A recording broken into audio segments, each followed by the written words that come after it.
Hey everyone, welcome back to the Metacast. We are back live on LinkedIn and now we're having more conversations on so many more topics out there.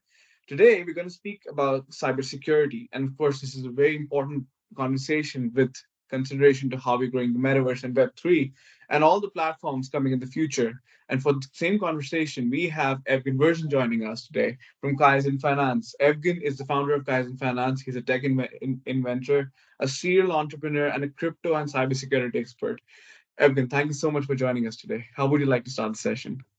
Hey guys, um, happy to be here. So yeah, cybersecurity is a big subject, so it's a great point to start. Okay. Evgen, how does the Web3 architecture compare to traditional web applications from your experience? I mean, it's not much difference. Okay, if you think from architecture standpoint, just a lot of noise around blockchain itself, right? But if you think about it's just like a database. I mean, the rest is the same, right? Only thing which is instead of using very difficult enterprise level of encryption and protocols of public key infrastructure, which not much company can afford. Right now, blockchain allow use the same mechanism for individuals, right? By having managing their own private public keys and use it in a to approve to authorize themselves to approve their ownership of virtual assets of digital assets, right?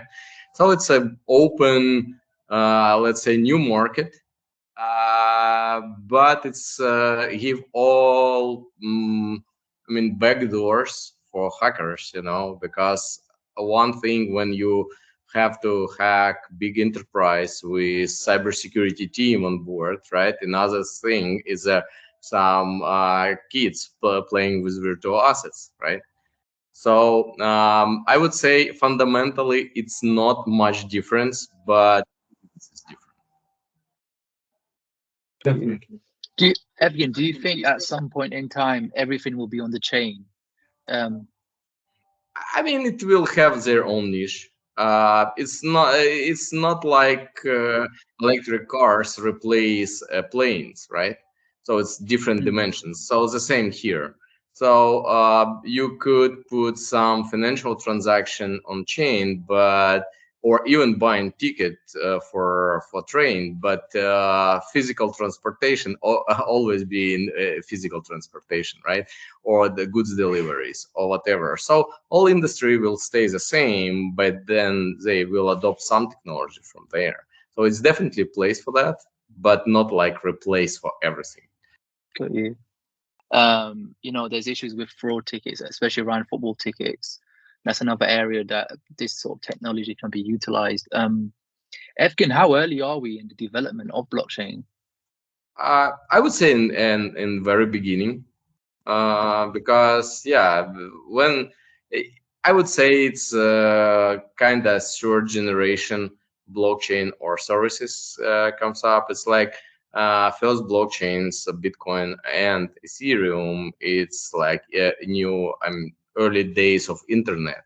Everyone talk about the wires and which is a better modem to use it, right, to connect. But then it's become a service model, whereas Google come to internet and say, okay, let's nobody care how you connect to internet right now, right? You use mobile, you use wire, you don't care. You care about services you use, right? So basically, here is the same. I would say we're still in infrastructure era. It's no like one standard. I mean, Ethereum gives EVM kind of pretty good one, and but other competitors like Cardano, Solana trying to propose their own vision, right? So we're still in an infrastructure layer, but we definitely see like service layers very fast developed, right? So you see NetAccess, you see DEXs, you see many things, but the same like with old era of internet where you have a bubble, .com bubble, right? We have the same here. You see huge losses because some service model not well managed. You see big cyber attacks on different exchange on wallet, and we will see it. I mean, for a while until industry receives some standards. So far, it's really beginning. When you say beginning, Evgen, I want your take on the recent a series of events around cryptocurrency, and there was issues around um, some of the leading platforms and the collapse of the second largest um, crypto transaction company.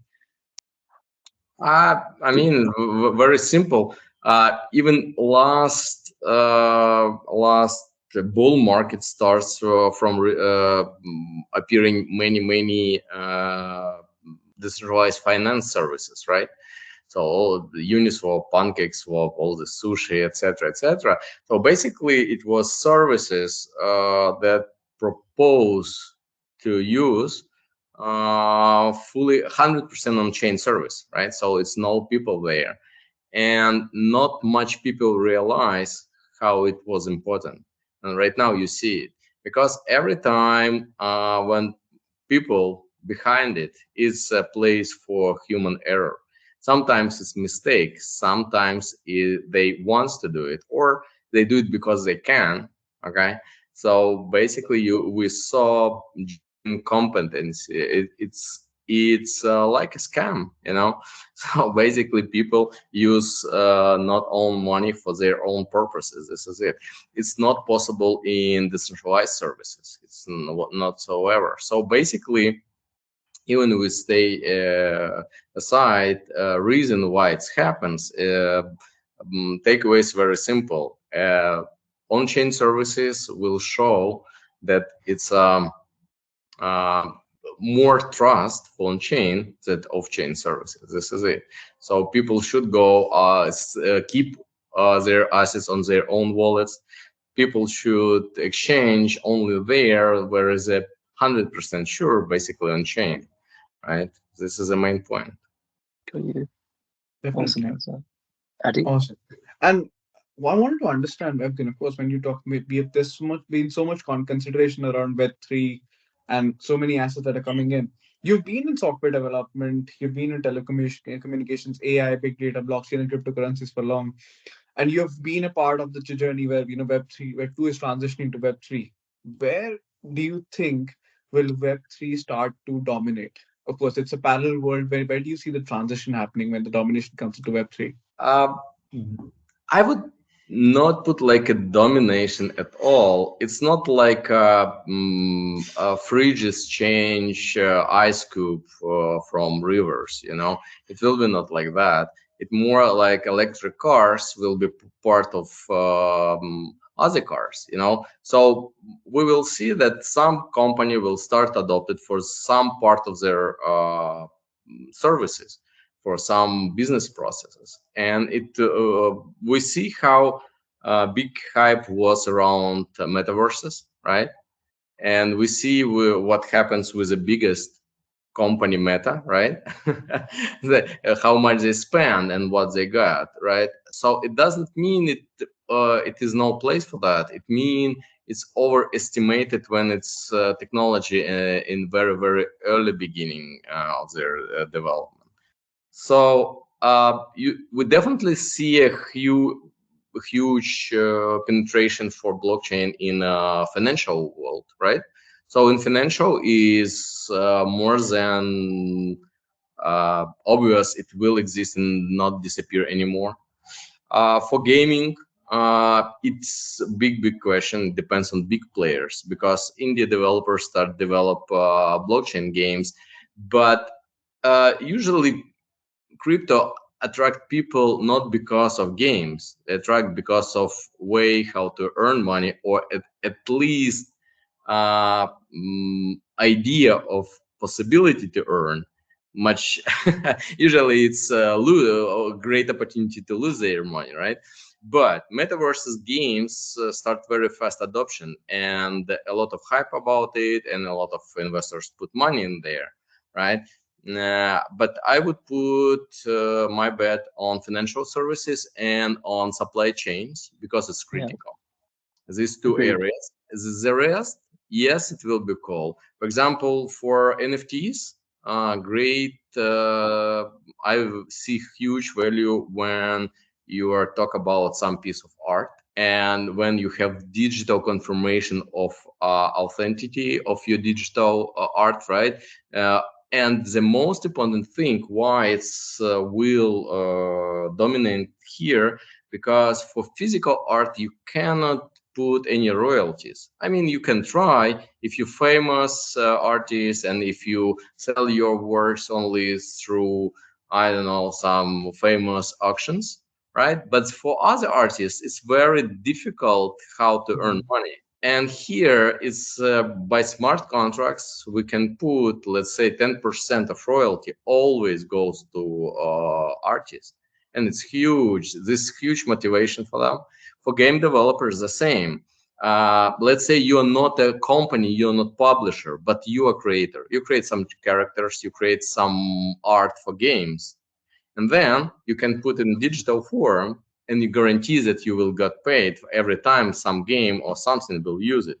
Just imagine if Pac-Man appeared this time, right? And every time when someone wants to use a Pac-Man, uh, pay royalty, right? So it's not like anyone can take it and this is it. So it's a on-chain proof of ownership, its on-chain guarantees of royalties.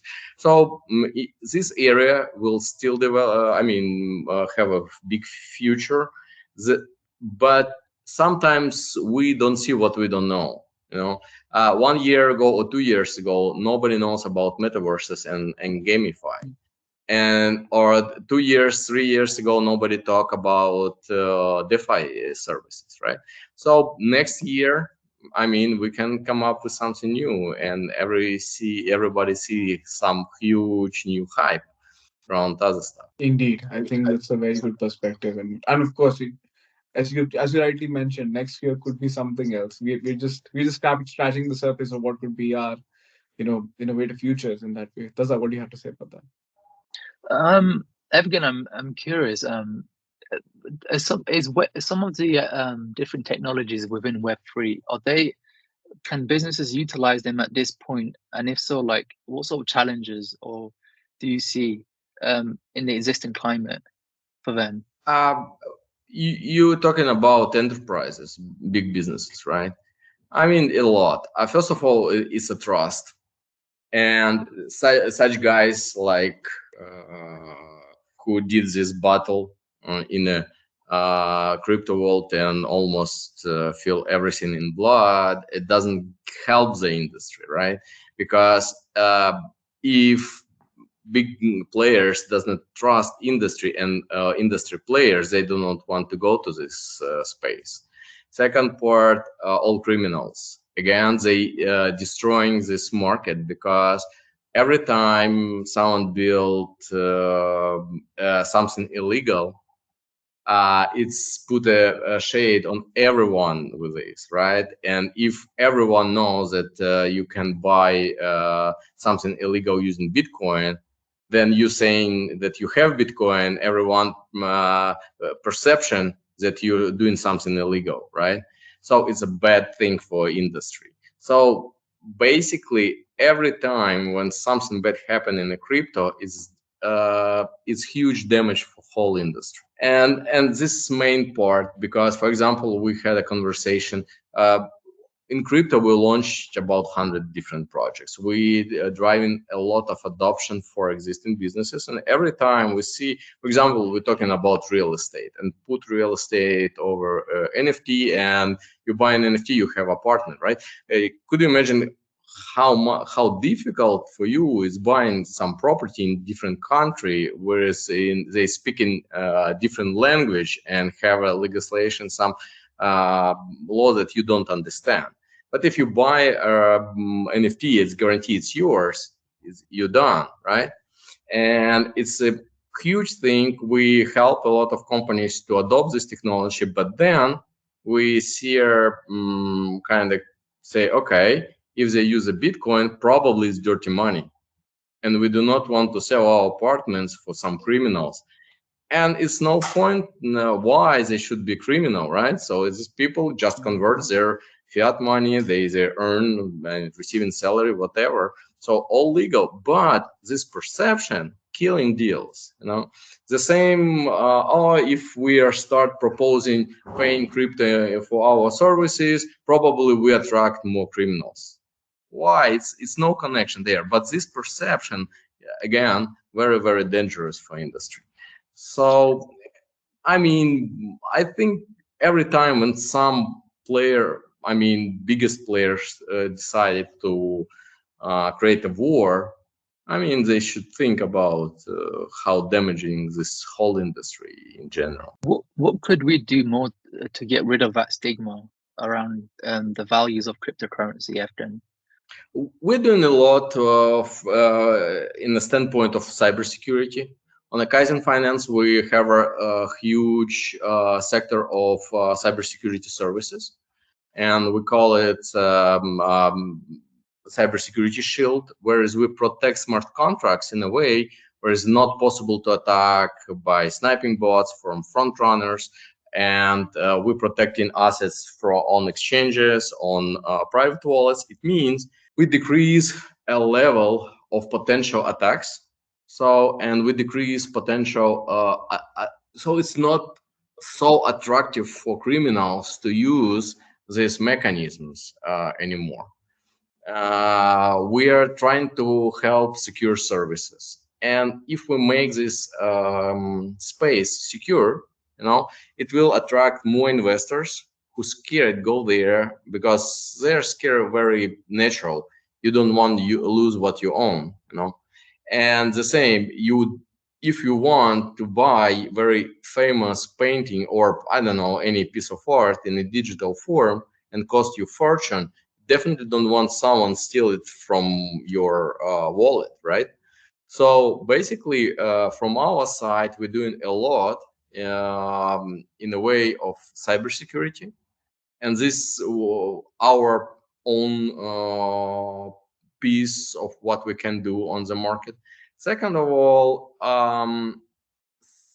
receiving more and more licenses from different governments gives a lot of credibility. For example, in United Arab Emirates, there is a licenses for DLTs, licenses for exchanges, for licenses for metaverses, for NFTs. It means company who has these licenses will have audited by government authorities, and they will have to report. They have to have some accounting. It means it's not like a bunch of guys did somewhere and nobody knows where. Nobody knows the team, right? At least even if you don't know the team, you know that there exists in a space where someone checked them, right? And so we're doing virtually, we're doing smart contract audits, we're doing checking their web services. So protect digitally, but someone should check physically because it's not possible. Like person says that they have 8 billion in assets, but they missed only one. But then when they call bankruptcy, it means it's only 600 millions on account. Everything disappeared. How it's possible, right? So we should avoid this one. We should go to more in the way of become more and more legal. And if you're legal, you have entity, you have license. It's very easy to, be attractive for real businesses and be a part of real world. Absolutely. Is any points, Adi? Yeah, I mean, going, of course, Evgen, we've seen the dark sides of what's happened. Of course, there's so much consideration. You mentioned how Dubai is, United UAE is bringing in more regulations on how to build this platform. How do you see in the future of how we build the architecture of Web3? You said we're in the infrastructure layer right now, and we've seen the progression that we're experiencing right now. How do you see the future? How do you see the future of Web3? Probably the next year, what could be the new layers of architecture that we're seeing around Web3? Um, in any system, you always have several layers. Okay, if it's top down, first layer, I mean, the highest part is your communication with users, right? And here, I mean, it's a job for front-end developers, back-end developers, create a very good UI, good UX, right? Easy to use, and it's nothing like it's not like something new, right? So it's more and more a easy way how to use it. But then we go to the layer which usually use some APIs, whereas you have to interconnect your service with something else, right? And here we're connecting with real businesses, with real processes. And more we have automation, then better. So if you have an easy way how to authorize user, right, we can do it. For example, we are partnering with a company, HyperID. It's a blockchain system for authorization with KYC. Every time when you need to go to Launchpad, right, you have to be, I mean, users should pass KYC because it should to be compliant with regulation of local countries. So if for your new services or game, adding new user is just to put a one button and everything else already works, fine, right? So it's a your lowering barrier of entrance. Second one, so you can authorize them, you can prove their identity, and in a way where you don't have access to private data, because everyone is scared to share own private data, right? They want to own it, right? In this way, where is approved by some KYC provider, you just check, okay, this person pass or not, right? And it's if this wallet belong to someone, okay, you can trust them and let them in the system. It's no way how you can give your credit card to some guy on the street, right? Or access to your wallet to somebody else.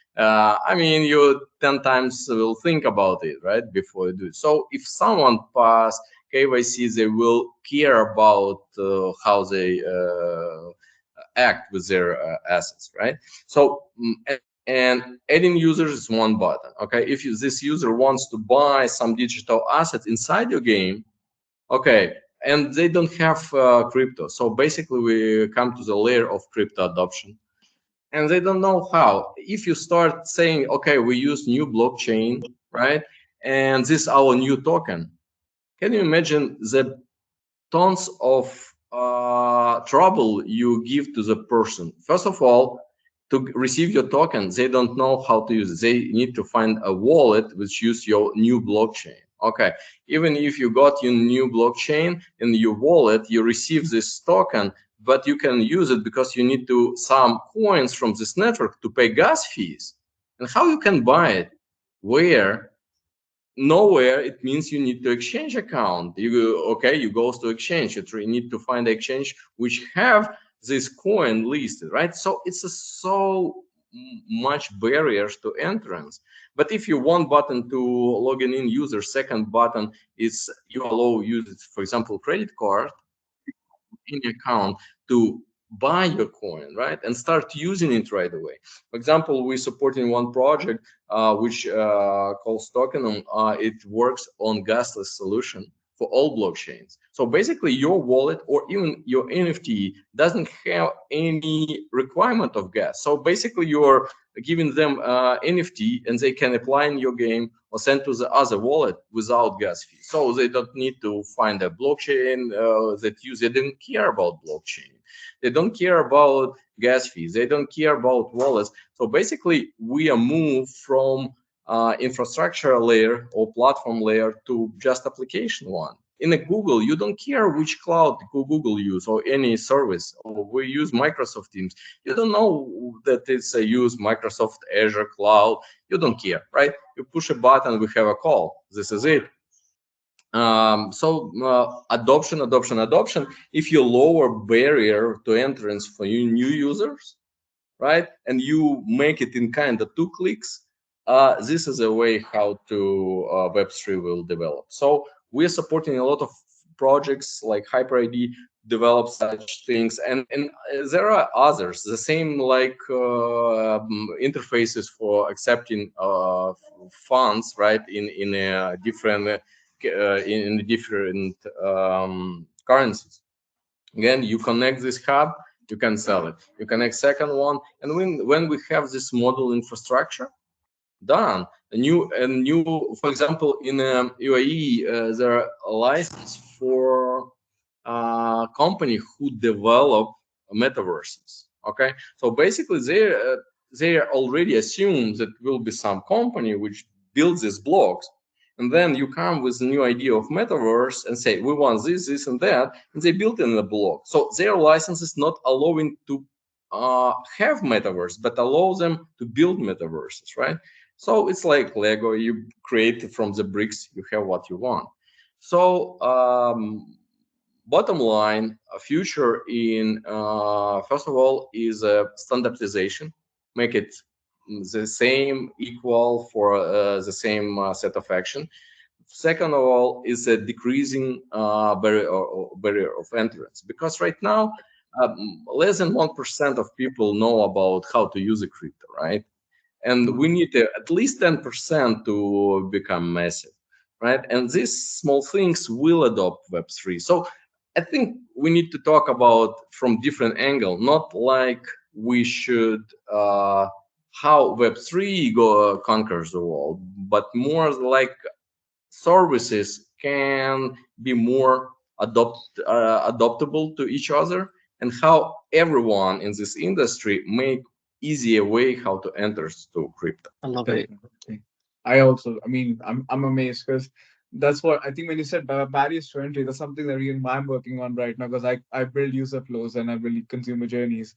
I completely understand when you say something like this because I that's why I feel like the monthly average users or the daily average users that metaverses experience right now could be improved to such a level when it moves from organizations and hardware to now brands who could really build the storyline of making this happen, and that benefits a user, that creates the that complements the infrastructure layer to complement the content layer later on. But it's an amazing perspective. Evgen, Taza, you have something to say Evgen, about that? yeah, Evgen, just a quick one. It's you're right. When it gets to consumers don't care about the technology; they just want to click a button and that's it. Access what they want to access. And it may take a few years to get there, but we will get there. Evgen, what do you love most about Web3? It's a massive area, but on a personal level, what does Web3 what really intrigues you or what really excites you about the space? I would say it's a way how technology give her opportunity to the people, because are you able to create your own bank?